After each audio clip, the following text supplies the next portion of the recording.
How to Learn English with Best English Stories. For now, here is a list of tips and advice for learning English with best English stories. Just listen. First of all, you don't really have to do much more than just listen to the episodes. I realized some time ago that a lot of the students of English that I met at school in London did not listen to enough authentic English. They were willing to spend money and travel across the world in order to improve their English. And yet most of them, for some reason, were not prepared to take a bit of time every day to listen to something in English. Why? I think partly this is because they didn't know what to listen to. A lot of people watch TV and movies in English. Fine.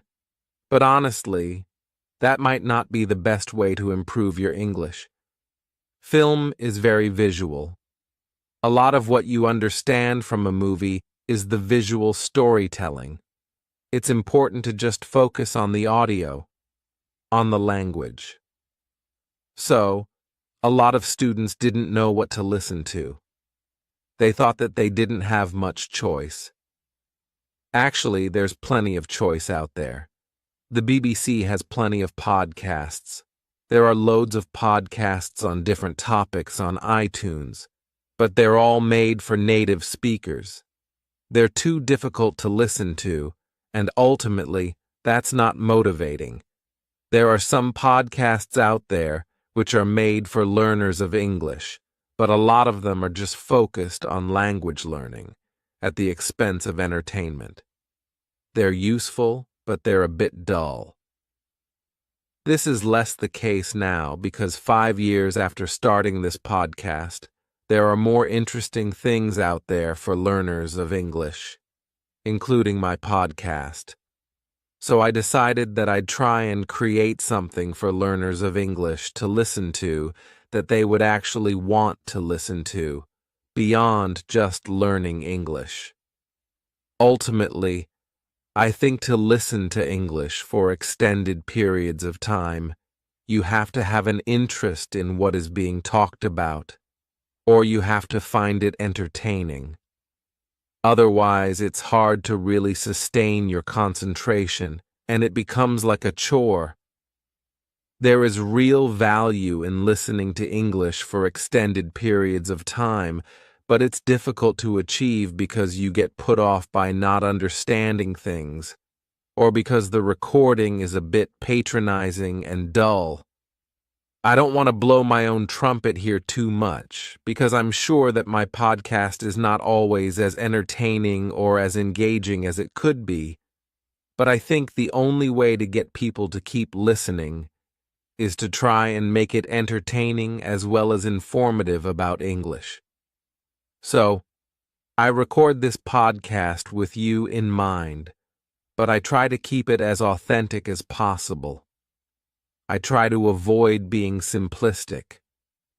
I try not to grade my English too much. I know it might be challenging for you sometimes, but I attempt to hold your attention by talking in an enthusiastic way about subjects which I personally find interesting. Hopefully, the result is that you keep listening and that you feel personally involved in it somehow. Then, by exposing yourself to lots of English in this way, you are able to acquire the language, to pick it up in a variety of ways. Stephen Krashen and Language Acquisition Theory. Let me now refer to the language acquisition theory of Stephen Krashen. This theory is very well known among language learning theorists, and it underpins a lot of what we know about learning and teaching English. Krashen believed that there are two ways to develop our language learning skills. One is through language acquisition, and the other is through language learning. Language acquisition means that it is possible for adults and children to learn language in a subconscious way, meaning in a kind of passive way, by simply engaging with the language. The important thing is that you focus on the message in a bit of language. So, when listening to Best English Stories podcast, this means focusing exactly on what I really mean, rather than just on the specific items of language I'm using. The primary focus is to just understand what I mean, hopefully at a fairly deep level, in order to laugh at something I've said or feel moved by it, and then you kind of pick up the language as a result of that. You might not be immediately aware that you've learned some new language in this way. In fact, this kind of acquisition probably informs your passive knowledge of the language. According to Krashen, another type of language development is language learning. This is when you focus on learning specific forms, like studying grammar rules, for example. It involves having some instruction by a teacher, perhaps in the form of error correction, or from a grammar book which explains the rules of English. The downside of this kind of learning is that it is rather dogmatic, can be boring, complex, and abstract. It doesn't necessarily replicate the organic way in which we pick up language as children, and doesn't quite allow the subconscious acquisition of language that occurs from just engaging with the language in order to understand a message being communicated. All right. So how does this apply to the way you can learn English? Well, I think it's pretty important to get both aspects of language learning into your life. This is what I call having a balanced diet. You shouldn't just study the grammar rules in a dogmatic way, although that is undeniably important. You should also attempt to just engage with the language as it is used in natural, authentic, and meaningful situations. How can you do that? Ideally, this would mean going out into the world and doing things in English. In fact, this might be the best way to improve your English. If you get a job that requires you to use English all day, you will improve quickly. It'll be really hard, but you'd be forced to improve. That's like a boot camp for language acquisition, because you're not really studying the language, you're just attempting to survive in it. You're really focusing on the communicative acts you are trying to achieve. You're really focusing on meaningful messages, and you naturally learn the most direct and effective way to understand and communicate meaningful messages. You might not be able to do that in your life. You might not have access to native speakers in that way. So, my podcast can be a substitute. It's not really the same as attempting to work in an English-speaking environment, but the key point is that you can replicate aspects of that experience by just attempting to follow or keep up with what I'm saying, and do that regularly over long periods of time, and you'll pick up massive amounts of English. So, just listen. Try to follow everything I'm saying. Try to enjoy it and engage with it. Listen regularly. Listen for extended periods. This will all contribute to your acquisition of English, as described by Stephen Krashen. That's language acquisition, but you can also do more traditional language learning alongside Best English Stories podcast. First of all, outside of listening to the episodes, you can do your formalized language studying from a book or in class, and use LEP as a companion to that. Study the language, and then try to notice aspects of the language that you've studied in episodes of the podcast. For example, if you've studied verb tenses, you can listen to a story I've told on the podcast and try to notice those verb tenses, how I'm using them, how I'm pronouncing them, and so on. It can back up, confirm, or clarify the language you've been doing. You should always refer to authentic language usage as a way of checking language that you've studied. Also, you can study the things I say in the podcast more directly. The podcast can be a study tool. Here are some ways you can do some active language study with the podcast. Use transcripts. You could read a transcript and check new words in a dictionary as you find them. Pay attention to the way I use the words, including the grammatical context, collocations between words, and pronunciation. Any new words or structures you find, make a note of them and practice using them yourself. You could attempt to write your own transcripts. This reveals a great deal about the gap between the English you know and the English that I use in the podcast. Try transcribing a section of one episode. You could do an episode that has already been transcribed.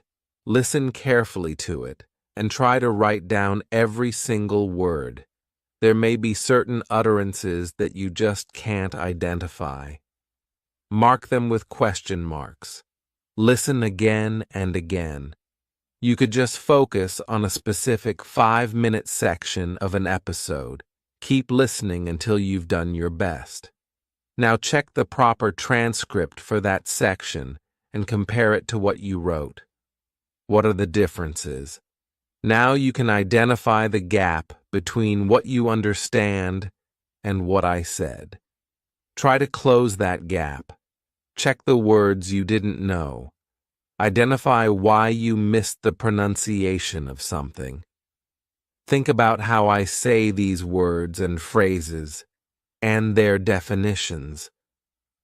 Then you can start working them into your English when you speak. We'll look at ways of developing your speaking in a few minutes. A note on transcripts. You may be aware that a lot of my episodes have transcripts, which can really help you to study the language, although you shouldn't read them all the time. But you can also contribute transcriptions to my channel. If you fancy transcribing a few minutes of an episode, please send it to me, and I'll be able to correct it and publish it on my channel. I have a transcript collaboration going on using Google Documents. You might already know about this because I did an episode on that subject a couple of months ago. You can go to my channel and click Transcripts to find out more. Basically, writing transcripts of my episodes is not only a great way to use the podcast to improve your English, it also helps me to provide an even better service to my listeners. So, Best English Stories podcast is best consumed as part of a balanced diet. Listen freely and just try to enjoy and understand what I'm saying, and let your mind naturally acquire the language, but also mix this with more formalized language study to get the full 360-degree effect. You might think the formalized language study part of that is boring and time-consuming. That's fine. You don't have to do any of that, but as a compromise, what you can do is just be mindful when you're listening. Your first aim is to focus on the message, but you can also try to notice specific aspects of the language too. Try to identify words, phrases, and grammatical structures. You don't have to formally study them, just notice them as you hear them. Like, oh, he's saying depend on, so it must be depend on in English, not depend of. Things like that. Just be mindful when listening. I record different types of episode here. My main aim is to engage you and keep you interested, while presenting English to you in an authentic way.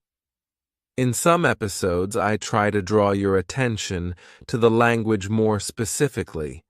For example, I teach, explain, demonstrate vocabulary items referring to a topic, or bring your attention to an aspect of pronunciation.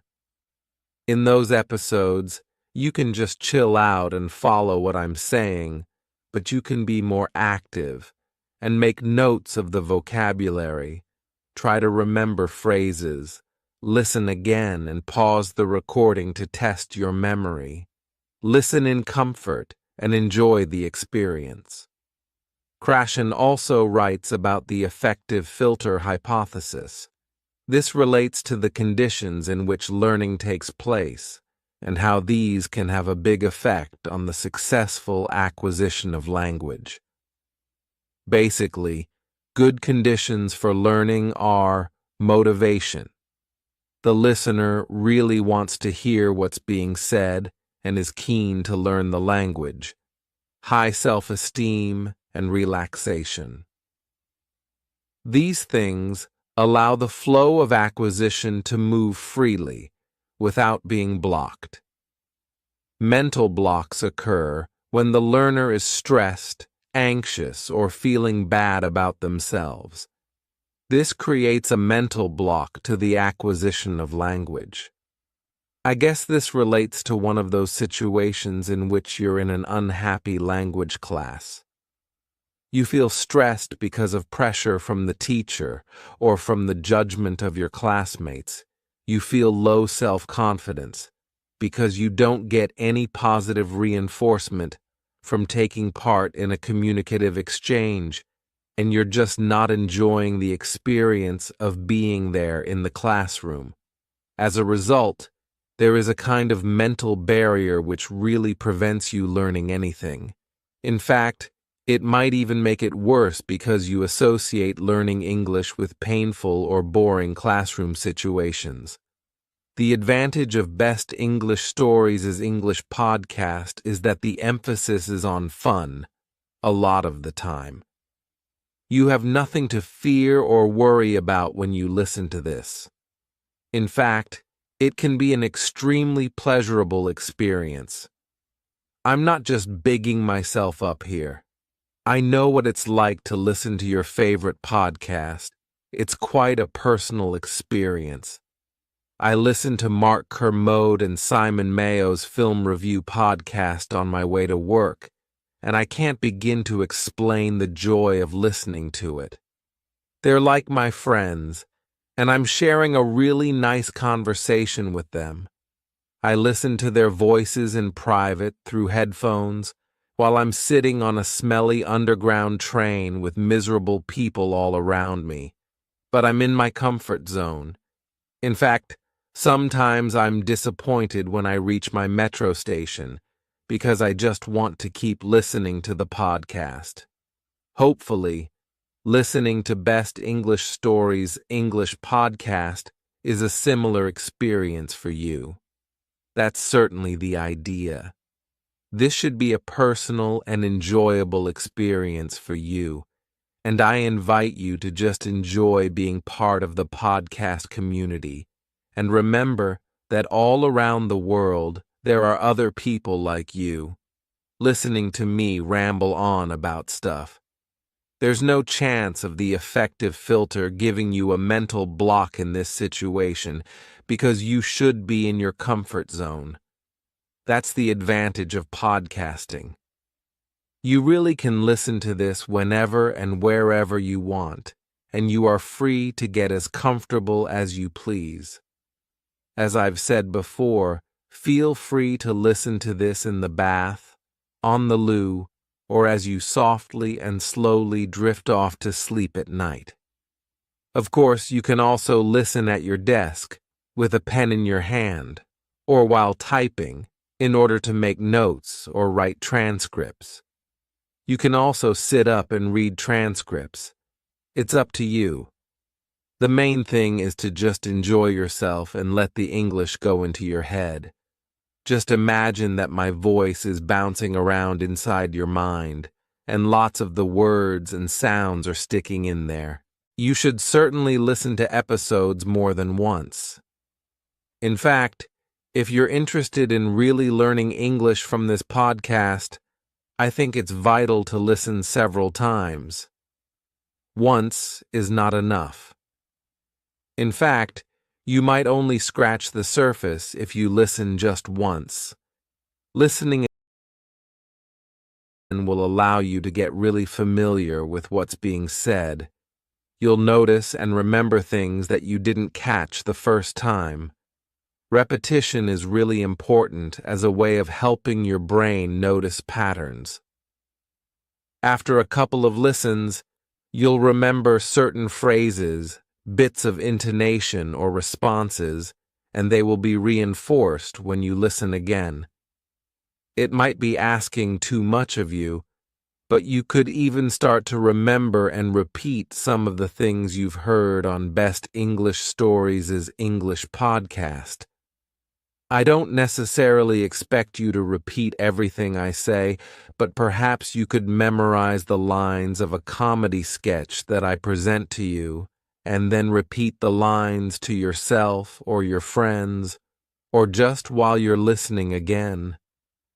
I'm a bit of a geek, and I love Star Wars.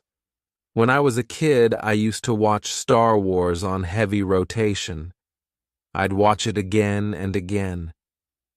Now I can remember all the lines from the film.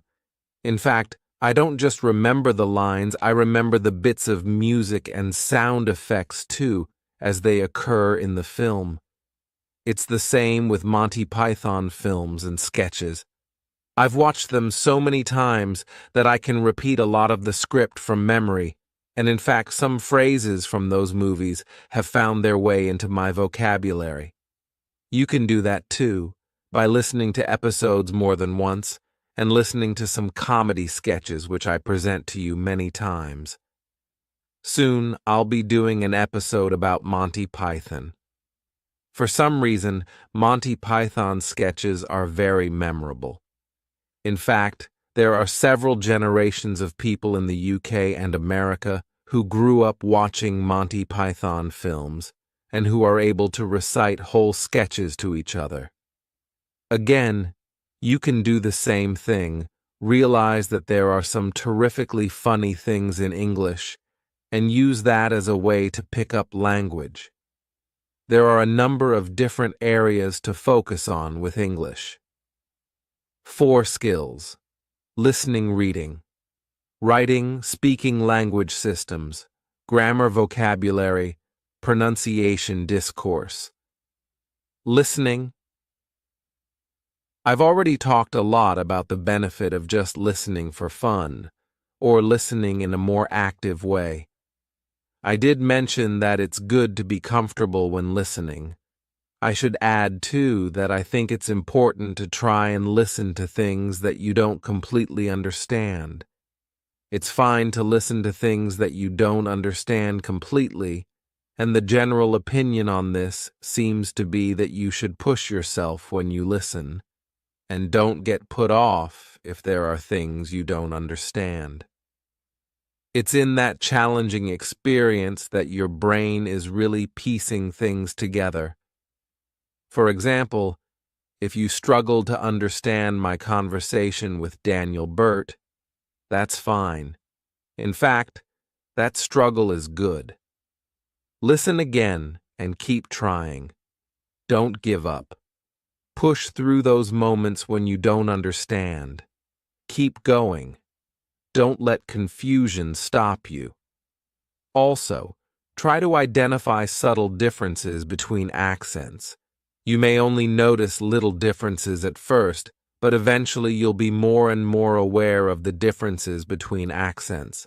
Eventually, you'll be able to say, this guy is from the north of England, this one's from Australia, or whatever. Reading transcripts on my channel. Outside of the podcast, read a variety of texts. Again, try to find things that you enjoy. You should also be aware of your purpose for learning the language. What are you going to use English for in the future? You may need to read emails or business reports. It may be worth reading articles that talk about business trends. Otherwise, just reading any well-written text for enjoyment is a really good way to improve your literacy. I must add a lot of videos on my channel with recommendations for reading. There's loads of reading you can do, blogs, newspapers, but also books, which you can download free online. I haven't done it yet, but I'm planning to give you a list of some good things to read. Writing again, this is not one of the things that I focus on a lot on Best English Stories English podcast. The focus is mainly on spoken English. However, transcribing podcast episodes can be good for your writing. You could also write your own blog, which contains your opinions or your outlook on a topic. Feel free to write a response to episodes of my podcast in the comments section. You should aim to concisely express your opinion in a structured way, using the most appropriate words you can find, perhaps including some words you've picked up from that episode of the podcast. Think about the person reading the comment. Make it easy and enjoyable for them to read, and focus on stating very clearly and efficiently exactly what it is you want to say. Considering those ideas can help you to make your writing more effective. If, however, you need to practice writing for the IELTS test, you will need to do more specifically focused writing practice, probably using an IELTS preparation book or following an IELTS course of some kind. My podcast can help you with general skills, vocab, etc. But for specific kinds of writing work, you should do some specific writing practice. Practice, practice, practice. As I said before, to get the best out of Best English Stories' English podcast, use it as part of a balanced diet. Speaking. Perhaps the best way to improve your speaking is to actually practice it in real-life situations. The requirements of that situation will train you to say the right things at the right time with the right tone. You should certainly be aware of how intonation is important in affecting a message. These are things you can learn from trying to enter into meaningful acts of communication and learning from your mistakes. You might also need a teacher to actively correct your errors. But you can definitely use Best English Stories' English podcast to improve your speaking too. Let's look at some ways to do that. Just try to take some aspects of my speech and apply it to your speech. You could just add some words or phrases you've heard from me and use them yourself. Or you can pick up some speech patterns, pronunciation from me and add that to your speech too. If you like, you could use my speaking as a kind of model for your own speech. More specifically, you could copy and repeat some of my sentences. Listen to a line I say, and then repeat it and try to sound exactly like me. You could listen to phrasal verb episodes, and whenever I present an example sentence, pause the episode and repeat it after me. Keep doing that until you feel your version is pretty similar to mine.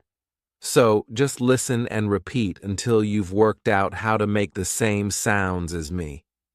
Think about vowel and consonant sounds, combinations of consonants, and how to make those sounds with your mouth. Think about connected speech, what happens when words are pronounced fluently together in a sentence. They might get pronounced differently. Certain sounds may be dropped when words are linked, and some sounds may be added when words are linked too. Pay attention to these aspects of pronunciation. I should do a whole episode on connected speech, and it's one I've had in the back of my mind for ages. Pick an extract from the podcast with transcript and record yourself saying it. Compare your version with my version. Then, work on the transcript. Underline the stressed words. Add lines to represent pauses for emphasis. Identify word links in pronunciation. Listen to me saying that extract again and check your sound scripted transcript. Now record yourself doing it again, this time adding the intonation, pausing, and sentence stress.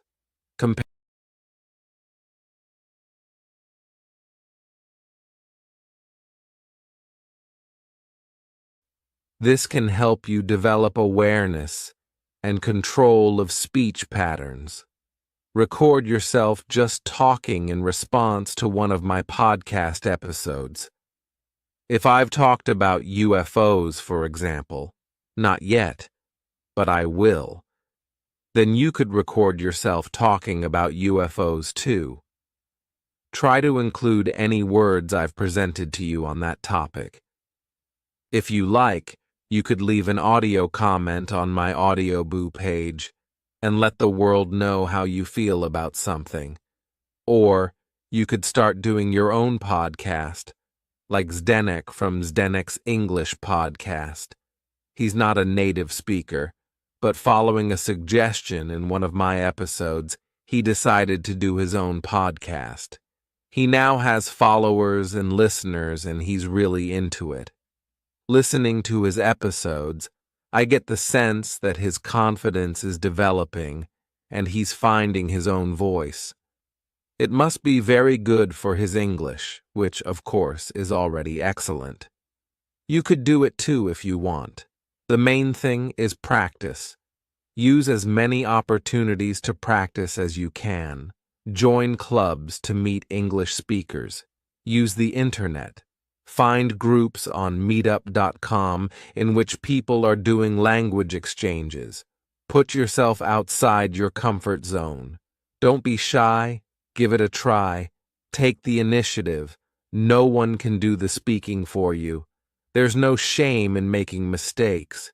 You have to be in it to win it. So open your mouth and get talking. Remember that English is about what you can do, not just about what you know. Be active. Find your voice in English. If you're in a classroom, don't be one of those quiet students. It's completely up to you to start talking, and why not do it in the safety of a language class? That's the whole point. Speak up in class and use that as a safe place to experiment and make mistakes. Experiment. Switch off your editor. Don't listen to the voice in your head which is telling you to keep quiet or telling you that you can't say something because it might be wrong. It does not matter if you're wrong. Remember that you have to say something wrong about 5 times before you get it right. Get through those 5 times nice and quick, and then you'll be fine. Sometimes, opening your mouth is the hardest thing to do, but once you've started speaking, it gets easier. Keep up the momentum. Keep your voice warm. Stay positive. Enjoy expressing yourself. Your teacher will love it if you are an active member of class. In fact, you need to prove to your teacher that you're making an effort. We always like those talkative and positive students. Use that to your advantage. You'll be more likely to get good grades and get leveled up. Be nice, be friendly, be talkative, but also listen to others and help them too. That's a recipe for success for any language learner. Actually, I just sent Zdenek a message and asked him for his comments on the subject of using LEP to improve your English, particularly speaking. And here are his comments, which I agree with wholeheartedly. In fact, Before I read his comments, it may be necessary to remind you that Zdenek is a well-qualified teacher of English from the Czech Republic who lived in the UK for a number of years, and who has got a master's degree in English language. So, he definitely knows what he's talking about. I'm sure many of you listening to this have similarly good advice and comments on this subject. I am very keen to encourage you to share that information. You can leave text or audio comments under this episode. So here are Zdenek's comments. How can listening to LEP improve your speaking skills? It can mainly improve the following skills, sub-skills. 1. Listening, obvious. 2. Reading, spelling, reading scripts, additional notes. 3. Writing, spelling, script, feedback or Thanksgiving emails to Best English Stories. 4. Grammar, listening to grammar patterns as part of exposure theory. 5. Vocabulary, learning new vocab also guided by the exposure theory. 6. Pronunciation, passive listening. As for the speaking, it is a different question. If you want to improve your speaking through LEP, you have to approach this actively. Not everyone is willing to do this. Some people tend to be shy, have approach anxiety, etc., and prefer listening to the podcast as passive recipients. That is fine. However, here are some suggestions on how you can actually improve even your speaking skills. 1. Contact someone via LEP community. There are a lot of interesting people eager to learn English from all around the world. Contact those who have a similar level as you. This way you can both benefit and learn from each other, and no one will get bored. Ideally, have an interest in common, sci-fi films, sport. You already have one important topic in common, LEP. Try to befriend these people, add them on Facebook, start Skype conversations with them or something. 2. Record yourself speaking about a topic. Ask yourself questions related to LEP. Answer these questions or just practice vocabulary. Best English Stories teaches you. Listen back to yourself. Try correcting your errors. Re-record. Compare your recordings you made some time later to see your improvements. 3. Record comments in Audioboo, max 3 minutes. Why is everyone so shy? Is everyone afraid that they will be judged? Who cares? Just be friendly, and you should be accepted by the community. Best English Stories is a teacher. He deals with mistakes every day. We all make mistakes. Never be afraid to make mistakes. A man who never made mistakes never made anything. Are you afraid to take on a challenge and face our greatest fear, public humiliation? Well, don't be. If we fight it actively without fear, we can significantly improve our speaking skills this way. I just want to add a couple of points here about making a fool of yourself, my experience of speaking French, and a fear of public speaking. 4. Try running your own podcast. Most of you can do it. Again, it is only about facing your fears of making mistakes and exposing yourself to the public. This podcast can be just for you and your friends. I make loads of mistakes in my podcast, and I am a teacher. I feel ashamed. I have to edit them out. But if you are not teachers, why worry? And even as teachers, you shouldn't worry. 5. You can always speak to yourself in the mirror and go crazy. Become the next Hamlet. Speaking is not about passivity, so move your arse and find some interaction. Note, by following these tips, you will work on your English speaking skills, pronunciation, actively, grammar, vocab. You can focus on trying to use expressions best English stories has taught you. Listening skills, as you listen to your friends talking, for example. There are so many benefits to active speaking practice. Thank you, Zdenek. As I said before, I welcome your comments too. Let's share our thoughts on this subject together. It's time for my LEP ninjas to come out of the shadows and deliver some powerful advice.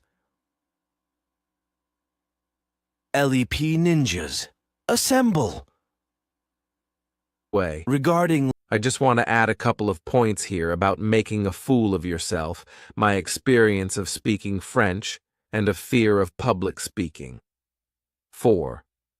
Try running your own podcast. Most of you can do it. Again, it is only about facing your fears of making mistakes and exposing yourself to the public. This podcast can be just for you and your friends. I make loads of mistakes in my podcast, and I am a teacher. I feel ashamed. I have to edit them out. But if you are not teachers, why worry? And even as teachers, you shouldn't worry. 5. You can always speak to yourself in the mirror and go crazy. Become the next Hamlet. Speaking is not about passivity, so move your arse and find some interaction. Note, by following these tips, you will work on your English speaking skills, pronunciation, actively, grammar, vocab. You can focus on trying to use expressions best English stories has taught you. Listening skills, as you listen to your friends talking, for example. There are so many benefits to active speaking practice. Thank you, Zdenek. As I said before, I welcome your comments too. Let's share our thoughts on this subject together. It's time for my LEP ninjas to come out of the shadows and deliver some powerful advice. LEP ninjas, assemble! Regarding language systems, I have some things to say about grammar, vocabulary, pronunciation, and discourse. To be honest, I've already spoken enough about grammar and vocab. Let me just remind you of the theory of exposure. I've talked about this before. The idea is that by listening to lots of English over extended periods, you're feeding your subconscious with all the patterns of English usage. Your brain is hearing all these patterns of English, including frequent word combinations like prepositions, tenses, features of pronunciation, etc. Ultimately, it all goes into your head and informs your sense of instinct for the language, so that when you come to do a test in English, you feel the answer. You know that this particular preposition goes with this particular verb just because you've heard it a number of times before, and so it feels natural. Feed your head with English. Feel the English rather than knowing it. Use the Force, young Jedi, and remember, the Force will be with you. Always. Oh, and don't forget, you're never too old for this. Language study is a great way to keep your mind fresh and supple. My grandfather is over 90 years old and he's still really sharp. Perhaps this is because he's still going to French and Spanish classes on a regular basis. Regarding pronunciation, a lot of the tips you've been given here will help with that. But I just want to add that improving your listening skills will naturally improve your pronunciation skills too. The two things go hand in hand. The more you're able to understand natural spoken English, the more you are able to decode the sounds used to make it. Understanding this natural sound code can allow you to start using it too. There is a direct connection between listening and pronunciation, but to fully reap the benefits, you need to actively practice pronunciation. The methods I've mentioned already in this episode, repeating, recording, re-recording, comparing, speaking in front of the mirror, etc. They're all good approaches to practicing and improving your pronunciation. Don't be shy, give it a try. You've got nothing to lose, just things to gain.